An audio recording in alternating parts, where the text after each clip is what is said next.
मैं त्रिवेणी प्रसाद हूँ।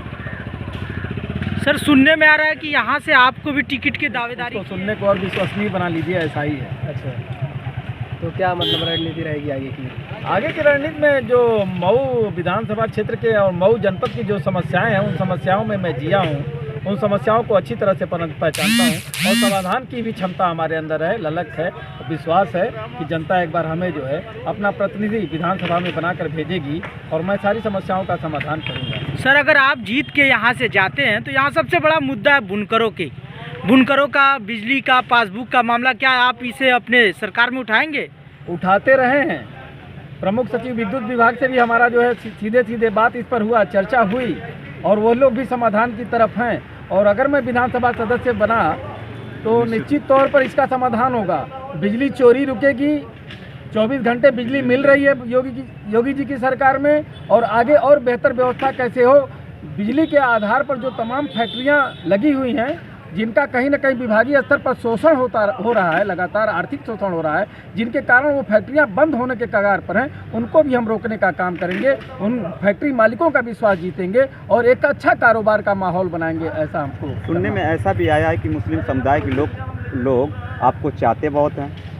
मुस्लिम समुदाय नहीं, किस समुदाय के लोग नहीं चाहते हैं, सवाल ये करिए। ये पर्सनली है सर, मुस्लिम लोगों के कि त्रिवेणी प्रसाद को मुस्लिम समुदाय काफ़ी चाहता है, क्योंकि इसमें सच्चाई है सर। त्रिवेणी प्रसाद राजनीतिक और सामाजिक जीवन को जीते हैं। त्रिवेणी प्रसाद ईश्वर में विश्वास भी करते हैं और जीवन उनका प्रीतिपूर्ण होता है। सबसे पहले प्रेम का वातावरण कैसे बने, सब में विश्वास का वातावरण बने कैसे, इस पर त्रिवेणी प्रसाद लगातार काम करते रहे। इसलिए आज जनता के बीच से बात चारों तरफ उठ रही है जो आप उठा रहे हैं कि त्रिवेणी प्रसाद भारतीय जनता पार्टी के पसंद है। त्रिवेणी प्रसाद पर जैसे वो विश्वास कर रहे हैं, पूरे भारतीय जनता पार्टी पर आगे आने वाले दिनों में विश्वास करेंगे और हर कार्यकर्ता उनको त्रिवेणी मिलेगा।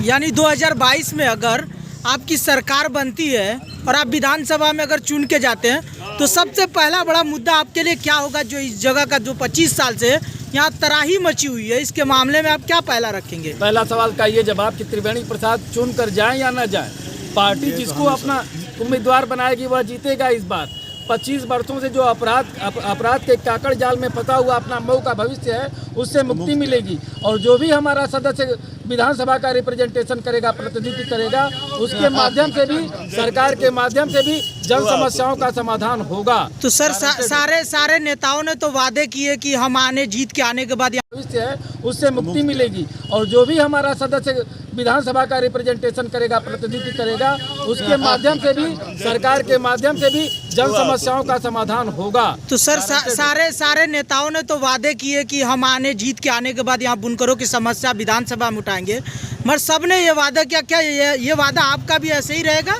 कि इस पे काम भी होगा? हमने जो वादा किया है, छोटे छोटे वादे किए हैं, गांव मोहल्लों के वादे किए हैं, क्षेत्र के वादे किए हैं, बिजली की समस्या, अगर उनका समाधान त्रिवेणी प्रसाद ने किया है तो जिस दिन सत्ता की ताकत मिलेगी, जनता की ताकत मिलेगी, वह समाधान, समस्या रह ही नहीं जाएगा, चारों तरफ समाधान दिखेगा। यानी सबका साथ सबका विकास करेंगे, सबका विकास और आपके साथ भी हमारा यही विश्वास है। ऐसे में मुख्तार अंसारी 25 साल से लगातार जीतते हुए आ रहे हैं, तो आखिर क्या वजह रही कि मतलब वो जीत रहे हैं और इस बार उनको आप लोग हराएंगे? देखिए, मुख्तार अंसारी के बारे में ज़्यादा चर्चा करके मरे हुए व्यक्ति को हीरो मत बनाइए आप। पहली बात तो ये है, और सबने जाना है कि कैसे सारे लोगों की जमीन जायदाद को कब्जा किया गया है। सफ़ेद जूता का कोड बनाकर कैसे जो है चारों तरफ जो है एक दहशत का वातावरण बनाया गया है। यह दहशत योगी जी के 5 वर्ष की सरकार ने कम किया है और त्रिवेणी प्रसाद और कोई भी भारतीय जनता पार्टी का इस बार उम्मीदवार आता है, उस बार यहाँ इस क्षेत्र के लोग उसको जिताएंगे और हमेशा के लिए यहाँ दहशतगर्दी का माहौल खत्म होगा, विकास का चारों तरफ माहौल दिखाई देगा, व्यापार का माहौल दिखाई देगा और फैक्ट्रियाँ चारों तरफ लगेंगी, स्वास्थ्य की शिक्षाएं अच्छी होंगी। यानी आपको क्या लगता है कि 25 साल से जो सदर विधानसभा में कमल नहीं खिल पाया, आपको क्या लग रहा है कि इस बार कमल खिला पाएंगे? इस बार कमल खिलना है, जनता की आवश्यकता है। जनता में ने देखा है कि कहाँ भेदभाव हुआ है।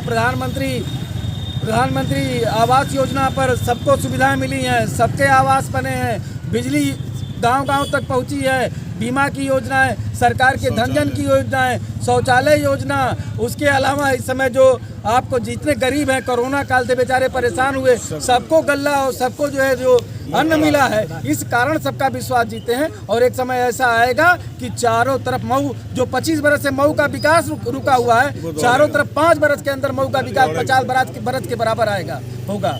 कहीं आपकी भी अगर यहाँ से कोई जीत के जाए और जीतने के बाद खाली वादे तो आप नहीं ना कर रहे हैं, जुमलेबाजी तो बहुत सारे सभी लोग ने किया। पार्टी में जुमलेबाजी एक घटना आप लोग जरूर कहते हैं, भाई पत्रकार कुछ भी कहने के लिए आजाद हैं, लेकिन भारतीय जनता पार्टी जो कहती है वो करती है। योगी सरकार ने जो किया कहा वो किया, मोदी सरकार ने जो कहा वो किया। जुमलेबाजी इस समय विपक्ष के पास कोई शब्द नहीं है, तो जुमलेबाजी है, बेचारे दया के पात्र है, क्या करिएगा। जुमलेबाजी पत्रकार नहीं करते हैं, जुमलेबाजी जो है ये राजनेताओं के बस की बात है, और ये आवाम की बात हम आप तक पहुंचाते हैं। त्रिवेदी जी, ये नहीं सभी लोग ने किया। पार्टी में जुमलेबाजी एक घटना आप लोग जरूर कहते हैं, भाई पत्रकार कुछ भी कहने के लिए आजाद हैं, लेकिन भारतीय जनता पार्टी जो कहती है वो करती है। योगी सरकार ने जो किया कहा वो किया, मोदी सरकार ने जो कहा वो किया।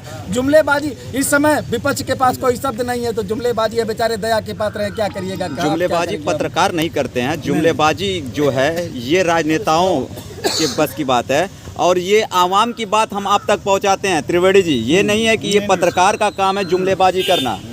त्रिवेदी जी, मेरी बात को समझ रहे हैं? नहीं, बिल्कुल समझ रहे हैं, और आपके बातों का, आपकी भावनाओं का हृदय से सम्मान करते हैं, लेकिन ये जुमलेबाजी जो बार बार किया जा रहा है, ऐसा कुछ भी नहीं है। सरकार ने करके दिखाया है। 5 सालों में जो हुआ, पिछले 25 सालों में नहीं दिखाई दिया।